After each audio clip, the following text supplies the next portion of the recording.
लोग बात करने जा रहे हैं ऑनरेबल सुप्रीम कोर्ट के आज के चीफ जस्टिस यानी कि ऑनरेबल जस्टिस सूर्यकांत ने आज जो एक निर्णय दिया है, मैं समझता हूं कि पूरे विश्व को उसका मैसेज गया है। पूरे विश्व को उन्होंने बताया कि भारत की सॉवरेंटी, भारत की अक्षुण्णता, भारत की संप्रभुता मेरी जिम्मेदारी है। हम कोर्ट हैं, सरकार के खिलाफ नहीं जा सकते, हम सॉवरेंटी के खिलाफ नहीं जा सकते, भारत की अक्षुण्णता के खिलाफ नहीं जा सकते। विश्व को संदेश दिया है। होता क्या था कि हमारे यहाँ अदालत जब खुली होती है तो अदालत में हमें ऐसा लगता है या अदालतों को ऐसा लगता है कि वो इंडिपेंडेंट ऑफ जुडिशरी का मतलब ये होता है कि वो सबसे अलग हैं, और सबसे अलग होने का मतलब वो ये निकालते हैं कि भाई वो कुछ भी कर सकते हैं, सरकार के खिलाफ भी ऑर्डर कर सकते हैं। हालांकि सरकार के खिलाफ ऑर्डर करने वाले जजेस की भी कमी नहीं है, और होने चाहिए, सरकार के खिलाफ ऑर्डर करने से कोई समस्या नहीं। लेकिन भारत के संविधान का प्रोटेक्शन और भारत की संप्रभुता, भारत के इंस्टीट्यूशंस का रोल, ये कौन तय करेगा? हमने तो पीछे देखा था कि तमिलनाडु के मामले में तमिलनाडु के कानूनों को, जिसको राज्यपाल ने कंसिडरेशन के लिए रखा था कि वो प्रेसिडेंट से बात करेंगे, उन 10 कानूनों को सुप्रीम कोर्ट की एक बेंच ने बिना कॉन्स्टिट्यूशनल बेंच के, यानी कि 2 जजेस की बेंच ने, और मजे की बात यह है कि उनमें से एक जज साहब 2-2.5 साल 3 साल के लिए चीफ जस्टिस भी बनने वाले हैं। सरकार को सोचना पड़ेगा कि क्या ऐसे जजेस को चीफ जस्टिस का ओहदा दिया जा सकता है या फिर कोई और व्यवस्था लगानी पड़ेगी। हालांकि वो 2029 में बनेंगे, लेकिन अभी से सोचना पड़ेगा कि वो 2-2.5-3 साल बैठने वाले हैं। क्या उनके विषय में कोई कंसिडरेशन, कोई रिव्यू करना है? क्यों? क्योंकि तमिलनाडु में जब राज्यपाल ने यह कहा कि भाई प्रेसिडेंट के कंसिडरेशन के लिए हम ये बिल रखेंगे ताकि प्रेसिडेंट उस पर अपनी राय दे सके, तो ऐसी परिस्थिति में वो सुप्रीम कोर्ट तमिलनाडु आया और तमिलनाडु के सुप्रीम कोर्ट ने यह कहा कि हम इन 10 कानूनों को कानून का दर्जा देते हैं, बिना प्रेसिडेंट के साइन के, बिना गवर्नर के साइन के हम इसको कानून देते हैं। यानी कि गवर्नर को भी साइड में छोड़ दिया, प्रेसिडेंट को साइड में छोड़ दिया। प्रेसिडेंट को छोड़ दिया का मतलब केंद्र की सरकार को, काउंसिल ऑफ मिनिस्टर को छोड़ दिया, कॉन्स्टिट्यूशन के मैंडेट को छोड़ दिया। और भारत में सोल सॉवरेन कौन होता है, भारत में संप्रभु कौन है? भारत में सोल सॉवरेन के रूप में हम प्रेसिडेंट को लेकर आते हैं और गवर्नर को लेकर आते हैं। यानी कि भारत की संप्रभुता प्रेसिडेंट के थ्रू ही, क्योंकि वो सेना अध्यक्ष भी होता है, वो दोनों हाउसेस का प्रेसिडेंट भी होता है, वो सभी लेजिस्लेटिव, एग्जीक्यूटिव और पार्लियामेंट तीनों ऑर्गन्स का हेड भी होता है। तो हमारे यहां सॉवरेंटी तो थ्रू प्रेसिडेंट ही होती है, भले ही उसकी मैकेनिज्म है, भले ही उसका एक तरीका है, भले ही उसका एक प्रकार है कि भाई कैसे आएंगे, लेकिन साइन, प्रेसिडेंट के साइन के बगैर तो भारत में कुछ नहीं हो सकता। चाहे राज्यपाल, राष्ट्र, चाहे केंद्र की सरकार या कोई कुछ भी करे। लेकिन कोर्ट को यह पावर होती है कि उसका ऑर्डर वो ऐसा कर सकता है कि वो सीधा इंप्लीमेंटेशन में आता है। लेकिन ये पावर ये सोच के दी गई होगी कि अगर एग्जीक्यूटिव कुछ गलत करे तो ऐसी परिस्थिति में कोर्ट को ये पावर होगी।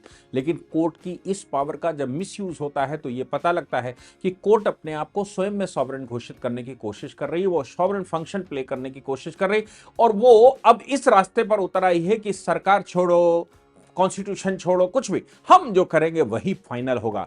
कोलिजियम अगर रहेगा और लोगों को ये लगेगा कि व्यक्ति अपने उत्तराधिकारी को चुन सकता है, तो वो अलग ऑर्गन दिखेगी, वो देश के बाहर ऐसा लगता है कि देश के ऊपर कहीं से इंग्लैंड की पार्लियामेंट आ गई, कि इंग्लैंड का कोर्ट आ गया हो, या कहीं हम प्रीवी काउंसिल में मुकदमा लड़ रहे हो जिस पर देश का कोई वो नहीं। लेकिन आज ऑनरेबल चीफ जस्टिस ने जो आदेश किया उसमें ये लिखा भी, उन्होंने कहा भी कि भैया देखो, सॉवरेंटी हमको देखनी है, देश की सॉवरेंटी के बगैर देश की बाकी आपकी बात सब मान सकते हैं, सब कुछ अच्छा बोल रहे हो, लेकिन संप्रभुता भी कोई चीज है, भारत की संप्रभुता बरकरार रखना हमारा काम है, और इस इंस्टीट्यूशनल सिस्टम को बरकरार रखना मेरा काम है। इसलिए हम आपकी पिटीशन को रिजेक्ट करते हैं, डिसमिस करते हैं।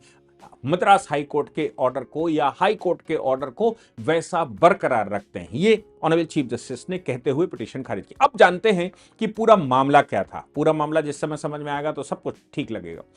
हमारे यहाँ मतलब जैसे हमारे यहाँ अपराधी होता है, भारत में अपराधी है और वो भागकर विदेश चला गया या विदेश से आकर यहाँ पर अपराध उसने कर लिया या फिर उसके हाथ पैर कहीं विदेशों से भी कनेक्ट हैं, कहीं खाड़ी से कनेक्ट हैं, कहीं यूरोप से कनेक्ट हैं, कनाडा से आजकल कनेक्ट हैं, अमेरिका से कनेक्ट हैं या पाकिस्तान से कनेक्ट हैं, किसी दूसरे देश के साथ उसके संबंध हैं जिसकी सीरीज यहाँ तक मिलती है, तो हमारी अदालतें फैसला करें, फैसला करने से पहले वो एविडेंस उनको चाहिए होता है। एविडेंस के लिए वो लगातार लिखते हैं। अब लिखने का तरीका जो है वो भारत सरकार का अपना प्रकार है। भारत सरकार में माननीय न्यायालय विदेश मंत्रालय को लिखता है, विदेश मंत्रालय अपने समकक्षी उस देश के विदेश मंत्रालय में बात करता है, उस देश का विदेश मंत्रालय उनकी सरकार से बात करता है, ministry of law and justice के पास जाता है, ministry of law and justice न्यायालयों के माध्यम से या जो भी उनके पास तरीका होता है उस तरीके से एविडेंस कलेक्ट करके उसकी इंफॉर्मेशन हमको सप्लाई करती है। ये डिपेंड करता है कि भारत में सरकार किसकी है। आपको याद होगा कि अबू सलेम को उस समय हमारी ट्रीटी नहीं थी, लेकिन अबू सलेम को हम भारत में लेकर आए थे। कैसे? अडवाणी जी व्यक्तिगत रूप से उन देशों में गए, उनसे वार्ता करें, उन्होंने कहा कि ये हमारे यहाँ का अपराधी है, आपके कानूनों का पालन हम करेंगे लेकिन हम इसको सजा देंगे। अबू सलेम को भारत में लाया गया था, वो अलग बात है कि वहां की सरकार ने, पुर्तगाल की सरकार ने ये कंडीशन लगा दी थी कि भाई उनके यहाँ मृत्युदंड नहीं होता तो आप मृत्युदंड नहीं दे सकते, लेकिन बाकी सब मुकदमा चलाइए। लेकिन हमारी एक्स्ट्राडिशन की ट्रीटी नहीं थी और हमने एविडेंसेस भी कलेक्ट किए थे वहां से। ऐसे ही कई मामले हुए जिसमें भारत की सरकार के प्रभाव से हमें एविडेंसेस मिलते हैं। अब ऐसी परिस्थिति में न्यायालय, हमारा न्यायालय जो हमारे यहाँ के न्यायालय हैं, हमारे न्यायालय भी लिखते रहे हैं उनके न्यायालय को, विदेशी न्यायालयों को। अब विदेशी न्यायालयों को लिखते रहे हैं तो आज तक ऐसा रिस्पांस कभी आया नहीं। जब न्यायालय ये सोच लेगा कि भाई हम सॉवरेन हैं और हम सीधा उनके सुप्रीम कोर्ट से बात कर लेंगे, सुप्रीम कोर्ट संसार के सब या कोर्ट संसार के सब अलग हैं और देश अलग हैं, ऐसा विचार आ सकता है दिमाग में। हालांकि वो लीगल प्रोपोजिशन है, इसको हम ये कह सकते हैं कि भारत का जो न्यायालय है वो किसी दूसरे देश से इंफॉर्मेशन चाहता है। अब भारत का न्यायालय किसी दूसरे देश से इंफॉर्मेशन चाहता है तो उसने वहां के न्यायालय को सीधा लिख दिया। आज ऑनरेबल चीफ जस्टिस ने कहा कि आज तक संसार में हमने किसी को अगर लिखा हो, हमारी अदालतों ने अगर किसी को लिखा हो तो वहां से रिस्पांस नहीं मिला। हमको हमारे लीगल प्रोसेस से ही रिस्पांस मिलता है। सरकार बात करती है, सरकार अगर करना चाहती है तो करती है। सरकार का अपना एक स्वभाव है, सरकार का अपना एक प्रभाव है, उस प्रभाव और स्वभाव के अनुसार सरकार काम करती है। तो फिर यहां पर यह बात इंपॉर्टेंट बनती है कि किसी विदेशी सरकार ने हमको जो लिखा है, हमारी अदालत को लिखा है कि एविडेंसेस कलेक्ट करिए, इस पर टीम बनाइए, इसकी इंफॉर्मेशन मुझे दीजिए, दस्तावेज मुझे दीजिए, ये विषय है, तो ये विषय तब तक पूर्ण नहीं हो सकता क्योंकि उनकी अदालतें तो हमें देती रही हैं।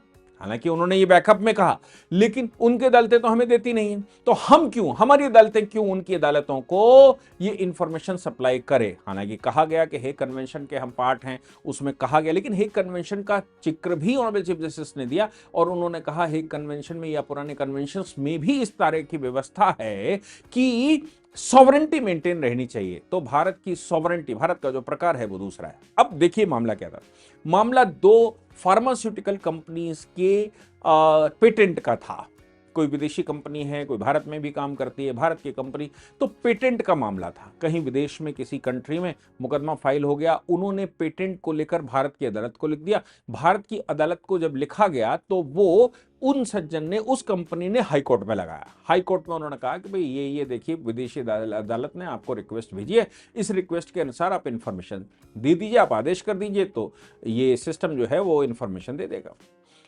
हाई कोर्ट ने उनकी एप्लीकेशन को डिसमिस कर दिया और डिसमिस ये करते हुए कहा हाई कोर्ट ने कि भाई देखो, हम विदेशियों के मामले में या विदेशी अदालतों के सीधे निर्णय यहां पर या उनके सीधे रिक्वेस्ट यहां पर स्वीकार नहीं होती, उनको थ्रू चैनल आना चाहिए, ये प्रॉपर चैनल का मामला है, हमारे यहां हम सीधा नहीं देते। डिसमिस कर दिया। जब डिसमिस कर दिया तो वो चले गए सुप्रीम कोर्ट और सुप्रीम कोर्ट के चीफ जस्टिस ने कहा बात हाई कोर्ट की बिल्कुल ठीक है, हम हाई कोर्ट की बात को वहीं पर पंच करते हैं, हाई कोर्ट को पूरा मान्यता देते हैं और हाई कोर्ट ने सही निर्णय लिया। क्यों? क्योंकि हमारी सॉवरेंटी, हमें सब कुछ, जब उनसे रिक्वेस्ट बहुत किया गया तो उन्होंने कहा देखो भाई सब कुछ ठीक है, हम सब कुछ स्वीकार कर सकते हैं, सब बातें आपकी जायज हैं, लेकिन भारत की संप्रभुता देखना मेरी जिम्मेदारी बनती है। हालांकि इससे पहले एक चीज हमको समझ लेनी चाहिए, सीपीसी में इस प्रकार के प्रावधान है, यानी कि सिविल प्रोसीजर कोड में इस तरह के प्रावधान है कि विदेशी निर्णय भारत में कैसे लागू होंगे। लेकिन उसकी एक कंडीशन जो हमारी अदालतें मानती हैं वो ये कहती हैं, जिन देशों को हमने रिकॉग्नाइज नहीं कर रखा, जिन देशों को हमने मान्यता नहीं दे रखी, उन देशों के निर्णय तो हम बिल्कुल नहीं मानेंगे। दूसरी बात, हमारी अदालतों ने यह भी कह के रखा है, या हमारे सीपीसी में इस तरह की व्यवस्था है जिसमें यह कहा गया है कि कोई भी विदेशी निर्णय भारत की अदालत या भारत के निर्णय, भारत का जो कानून है, भारत के कानून से परे नहीं हो सकता। अगर भारत का कानून उसको अनुमति नहीं देता है तो हम वो निर्णय मानने के लिए बाध्य नहीं है, वो इंफॉर्मेशन देने के लिए बाध्य नहीं, वो इंफॉर्मेशन लेने के लिए बाध्य नहीं, और हम किसी भी विदेशी न्यायालय के रिक्वेस्ट को भी स्वीकार करने को तैयार नहीं। क्यों? क्योंकि हम भारत के संविधान के अनुसार चलते हैं, किसी भी संसार के दूसरे कंट्री के संविधान के अनुसार नहीं चलते।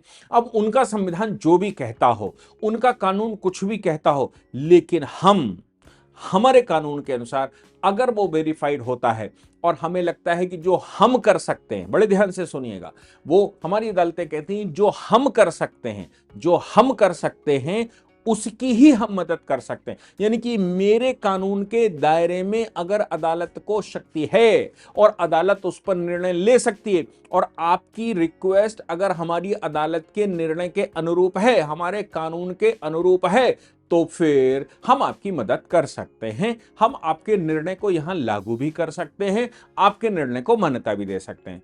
लेकिन अगर हमारे निर्णय हमारे कानून के अनुरूप नहीं है तो हम आपकी अदालत का, चाहे आपकी सुप्रीम कोर्ट, प्रीवी काउंसिल या आपकी हाउस ऑफ लॉर्ड्स का निर्णय क्यों ना हो, आपकी पार्लियामेंट का निर्णय क्यों ना हो, आपकी सरकार का निर्णय क्यों ना हो, हम यहां इंप्लीमेंट नहीं करवा सकते।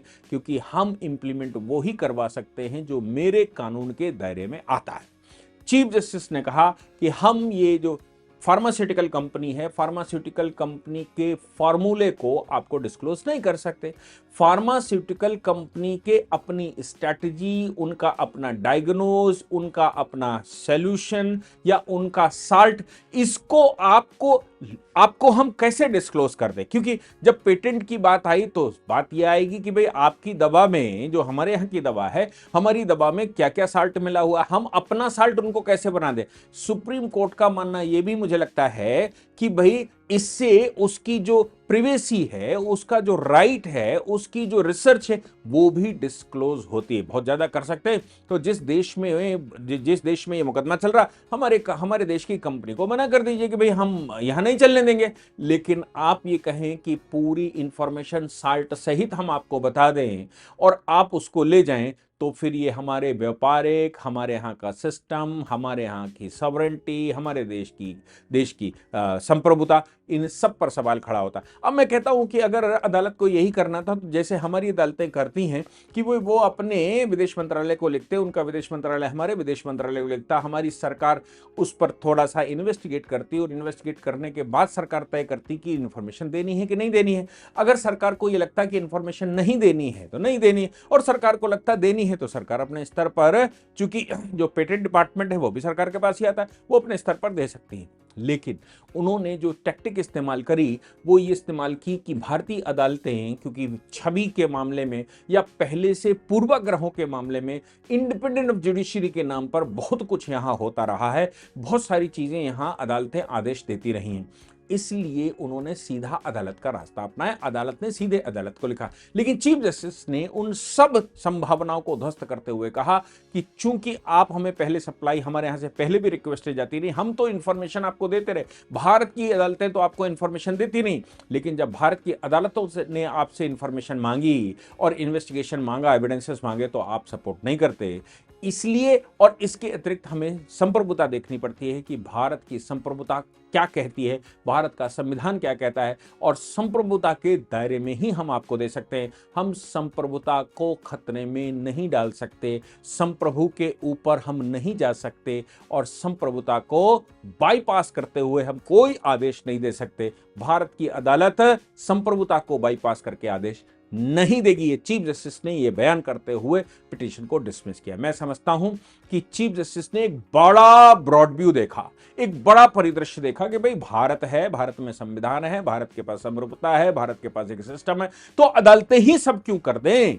अदालतों का जितना रोल है वो उतना ही प्ले करेंगी, इससे ज्यादा न करें।